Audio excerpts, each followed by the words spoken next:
آپ نے فرمایا تھا کہ قیدی مقتول کے حکم میں ہوتا ہے، تو کیا جو آدمی قید ہوگا اس کی بیوی کو طلاق ہو جائے گی اور اس کی وراثت تقسیم ہوگی؟ اگر یہ کام ہوں گے تو دلیل سے وضاحت فرمائیں۔ بھائی میں نے یہ عرض کیا تھا کہ قیدی مقتول کے حکم میں ہوتا ہے، اس لیے کہ اگر اس کو قید کرنے والے چاہیں تو قتل کر سکتے ہیں، یہ بات میں نے کی تھی۔ تو جب تک انہوں نے قتل نہیں کیا اس وقت تک مقتول ہوا تو نہیں نا۔ اس کے حکم میں ہونا الگ بات ہے، مقتول ہونا الگ بات ہے، تو دونوں الگ الگ چیزیں ہیں۔ اس لیے وہ جب مقتول ہے ہی نہیں، صرف اس کے حکم میں ہے، تو اس پر پھر مقتول کے احکام لاگو نہیں ہوں گے۔ کیا جانوروں کو پنجروں میں قید رکھنا جائز ہے جیسے چڑیا گھر؟ ہاں بھائی، اللہ نے فرمایا قرآن مجید میں وَالَّذِي خَلَقَ لَكُمْ مَا فِي الْأَرْضِ جَمِيعًا، اللہ وہ ذات پاک ہے جس نے زمین میں جو کچھ بھی ہے تمہاری خاطر پیدا کیا ہے۔ اب دیکھو بھینسوں کو تم سنگل مار کر باندھے ہو، بیچاری بھینسیں حرکت نہیں کر سکتی، دودھ دے رہی ہیں۔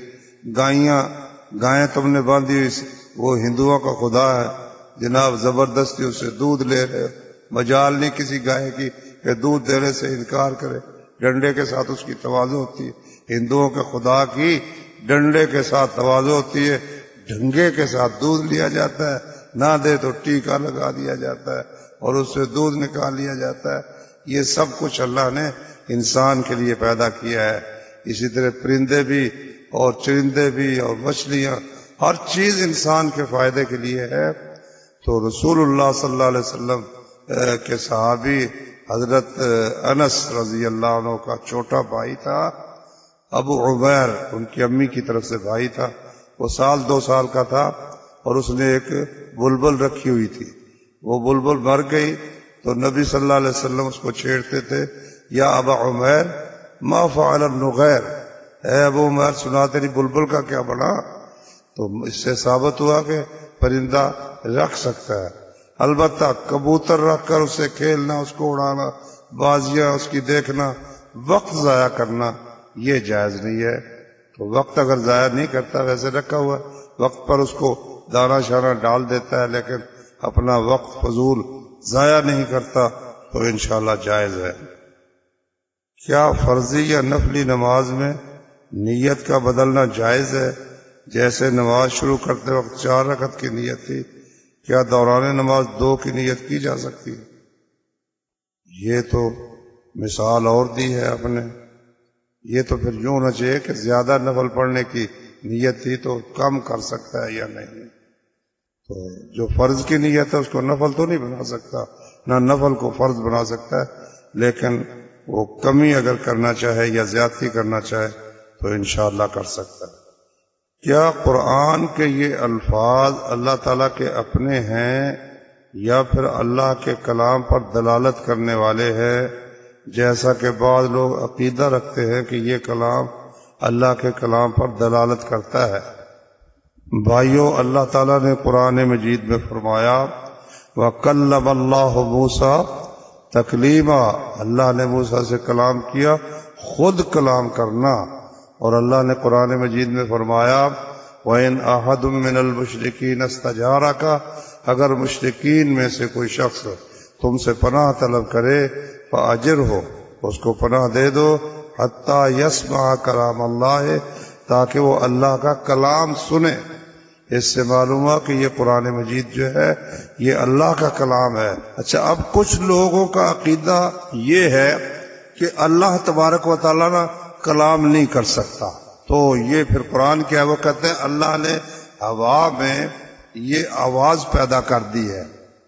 اللہ تعالیٰ کی آواز بھی کوئی نہیں، اللہ تعالیٰ کا کوئی کلام سن بھی نہیں سکتا، یہ تو اللہ نے الفاظ پیدا کر دی۔ یہ ایسے عجیب لوگ ہیں کہ اللہ کو عاجز قرار دیتے ہیں کہ انسان تو بات کر سکتا ہے مگر اللہ تعالیٰ کلام نہیں کر سکتا۔ یہ عقیدہ رکھنا بھائیو درست نہیں ہے۔ اللہ تبارک و تعالیٰ نے خود کلام کیا ہے اور خود کلام کر سکتا ہے، اور یہ عقیدہ کہ یہ قرآن جو ہے یہ مخلوق ہے، اللہ نے یہ الفاظ پیدا کر دیے ہیں، یہ غلط بات ہے۔ کیا اکیلا نماز پڑھنے والا رکوع کے بعد ہاتھ اٹھا کر دعا کر سکتا ہے؟ ہاں بھائی، دعائے قنوت کر سکتا ہے، اکیلا بھی وتر پڑھ رہا ہے یا کوئی فرض کی ایسی صورت ہے کہ جماعت اس کو نہیں مل سکی اور دعائے قنوت کرنا چاہتا ہے تو ہاتھ اٹھا کر دعا کر سکتا ہے۔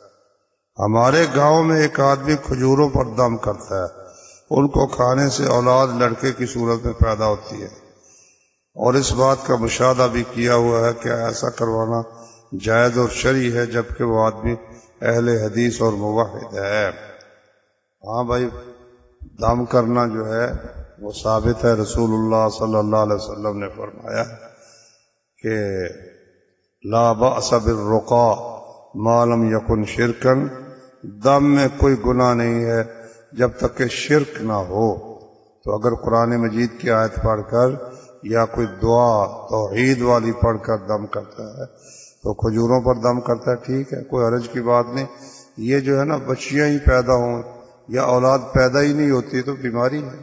اولاد ہونا تو ایک فطرت ہے نا کہ عورت کو بچے ہونے چاہیے، نہیں پیدا ہو رہے تو بیماری ہے، اس کا علاج بھی ہے، اور اس کے لیے دم بھی ایک علاج ہے، روحانی علاج ہے، اس میں کوئی حرج کی بات نہیں ہے۔ اگر مسجد گھر سے دور ہو تو کوئی شخص گھر کے کسی کمرے میں جماعت کروائے تو اس کو مسجد کی طرح اجر ملے گا؟ نہیں بھائی نہیں، گھر میں نہیں ملتا۔ آپ مسجد ایک بنا لے تو سارے لوگ واقف ہوں کہ فلاں گھر میں مسجد ہے، آنا جانا ان کا ہو، تو پھر اس کی گنجائش نکلتی ہے، ورنہ تو گھر میں نماز پڑھنا تو جائز نہیں ہے نا، فرض نماز مسجد میں ہوتی ہے۔ اگر گھر میں جماعت کروانی ہو تو اذان کیا ضروری ہے یا نہیں؟ اذان تو بھائی کہنی چاہیے نا، جیسا کہ صحیح بخاری میں ہے کہ نبی کریم صلی اللہ علیہ وسلم نے مالک بن حویرث اور ان کے چچا زاد کو کہا بھئی اب واپس گھروں کو جاؤ، جب نماز کا وقت ہو تو اذان کہو اور اقامت کہو، اور جو تم میں سے زیادہ عمر کا ہے وہ جماعت کرائے۔ طاعون کیا ہے؟ وہ کون سی بیماری ہے؟ اگر وہاں چلے جائے تو کیا کریں؟ طاعون یہ بغل میں یا جو ران ہے نا اس کے کونے میں، کھوچ جس کو کہتے ہیں، اس میں ایک زہریلی پھنسی نکلتی ہے، اور وہ ایسی زہریلی ہوتی ہے کہ بس دیکھتے دیکھتے بندے کو لے جاتی ہے، مر جاتا ہے، اور پھر وہ ہوا میں ایسا خوفناک وہ زہر پھیلتا ہے کہ پھر گھروں کے گھر خالی ہو جاتے ہیں، ہزاروں اموات ہوتی ہیں۔ تو یہ اللہ کا ایک عذاب ہے۔ تو ایمان والوں کے لیے تو بہرحال رحمت ہے، کیونکہ فرمایا جو طاعون سے فوت ہو امت مسلمہ کا آدمی وہ شہید ہے، نبی صلی اللہ علیہ وسلم نے فرمایا۔ تو آپ نے یہ فرمایا ہے کہ اگر کسی جگہ طاعون پڑ جائے تو تم وہاں نہ جاؤ، وہاں جانے سے نبی کریم صلی اللہ علیہ وسلم نے منع فرمایا، اور جو لوگ وہاں موجود ہیں وہ اس سے بچنے کے لیے وہاں سے فرار اختیار نہ کرے، بلکہ اللہ کی تقدیر پر صابر شاکر رہ کر وہاں رہے، اور یہ سمجھے کہ اگر موت لکھی ہوئی ہے تو وہ آ ہی جانی ہے، بھاگنے سے بچ سکتا نہیں ہے۔ نماز میں دعا مانگنے کے بعد منہ پر ہاتھ پھیرنا جائز ہے؟ نہیں بھائی، کہیں حدیث میں آیا نہیں ہے کہ نماز میں دعائے قنوت مانگنے کے بعد منہ پر ہاتھ نبی صلی اللہ علیہ وسلم پھیرے ہو، اس لیے بس دعا ختم ہو تو ہاتھ چھوڑ دینے چاہیے۔ عورتوں کے لیے ہاتھ اور چہرہ کھلا رکھنا جائز ہے؟ دلیل کے ساتھ بتا دیں۔ دلیل اس کی تو نہیں ہے نا، دلیل تو اس کی ہے کہ بھئی چہرہ ہی تو دیکھنے کی چیز ہے، غیر محرموں کے سامنے چہرہ ظاہر کرنا، اللہ نے کہا لا یبدین زینتہن الا لبعولتہن او آبائہن، اپنا چہرہ ظاہر نہ کریں مگر اپنے خاوندوں کے لیے یا اپنے باپوں کے لیے یا اپنے خاوندوں کے باپوں کے لیے یا اپنے بیٹوں کے لیے یا اپنے خاوندوں کے بیٹوں کے لیے یا اپنے بھائیوں کے لیے یا بھتیجوں کے لیے یا بہنوں کے بھانجوں کے لیے، او بنی اخواتہن، اور نسائہن یا اپنی عورتیں جو جانی پہچانی ہیں ان کے لیے، او التابعین اولی الاربۃ او الطفل الذین لم یظہروا علی عورات النساء، ایسے مرد جو گھر میں ساتھ رہتے ان کو عورتوں کی حاجت ہی نہیں ہے، اور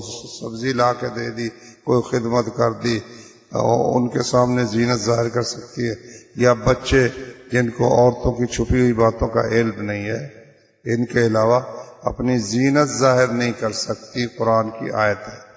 اب زینت عورت کی زینت کون سی ہے؟ کہتے جی چہرہ اور ہاتھ ظاہر کر سکتی ہے، باقی زینت نہیں ظاہر کر سکتی۔ بندگان خدا عورت کے جسم میں زینت کا سب سے جو اصل محل ہے وہ تو ہے ہی چہرہ۔ ایک آدمی عورت کا سارا جسم دیکھ لے مگر چہرہ نہ دیکھے، اس کو اس سے کیا حاصل ہے؟ کچھ خبر ہی نہیں، نہ وہ اس کی خوبصورتی سے واقف ہو سکتا ہے۔ تو اس لیے چہرے کے متعلق یہ بات کرنا غلط ہے۔ اللہ تعالیٰ کے کونی اور شرعی ارادے سے کیا مراد ہے؟ کونی کا معنی ہے کن، جو اللہ تعالیٰ کہتا ہے نا، کن کہتا ہے تو وہ کام ہو جاتا ہے۔ اب اللہ تعالیٰ نے کن کہا اور ابلیس پیدا ہو گیا۔ ایک ابلیس نہیں، اربوں ابلیس ہیں، شیطان اس کی اولاد ہے۔ ہر آدم کی اولاد، ہر بیٹے بیٹی کے ساتھ ایک شیطان وہ چمٹا ہوا ہے۔ تو اسی طرح سے اللہ نے شیطان کو بھی بنایا ہے، اور اسی طرح اور دنیا میں سانپ بھی اللہ نے پیدا کیے ہیں، اور زہریلی چیزیں بھی۔ یہ ہے اللہ کا ارادہ کونیہ کہ وہ کن کے ساتھ جو چاہتا ہے پیدا کرتا ہے، اور اس میں اس کی حکمت ہے۔ شرعی کا مطلب یہ ہے کہ پیغمبروں نے جو ہمیں حکم دیا ہے کہ اس طرح کرو یا اس طرح نہ کرو، یہ اللہ کا حکم شرعی ہے، ہم اس کے پابند ہیں، اور اس پر ہمیں عمل کرنے سے وہ جنت ملے گی، یا عمل نہ کرنے سے جہنم میں آدمی جائے گا۔ سجا کلامی دعا اور تقریر میں شرن کیسی ہے؟ سجا کا معنی ہوتا ہے قافیہ ملانا، تو قافیہ اگر بلا تکلف ملتا ہے تو اس میں کوئی حرج کی بات نہیں، لیکن تکلف سے ملانا اس کو اللہ کے نبی صلی اللہ علیہ وسلم نے پسند نہیں فرمایا، ناپسند کیا ہے۔ کہتے ہیں جب فجر کے وقت خواب آئے تو وہ سچا ہوتا ہے، تو ہوتا ہے کہ نہیں؟ بھائی بات یہ ہے کہ خواب تین قسم کا ہوتا ہے۔ ایک خواب ہوتا ہے جو اللہ کی طرف سے بشارت ہوتی ہے، اس کی تعبیر ہوتی ہے۔ ایک خواب ہوتا ہے جو شیطان آدمی کو ڈراتا ہے، پریشان کرتا ہے۔ اور ایک خواب ہوتا ہے کہ وہ دن بھر جو کچھ آدمی دیکھتا ہے وہ اس کی آنکھوں کے سامنے آ جاتا ہے۔ خصوصاً اگر معدے میں فساد ہو تو گیس اٹھتی ہے، اور پھر کوئی چیزیں وہ گندی بندی اس کو نظر آنی شروع ہو جاتی ہیں، یا احتلام کا سلسلہ ہو جاتا ہے۔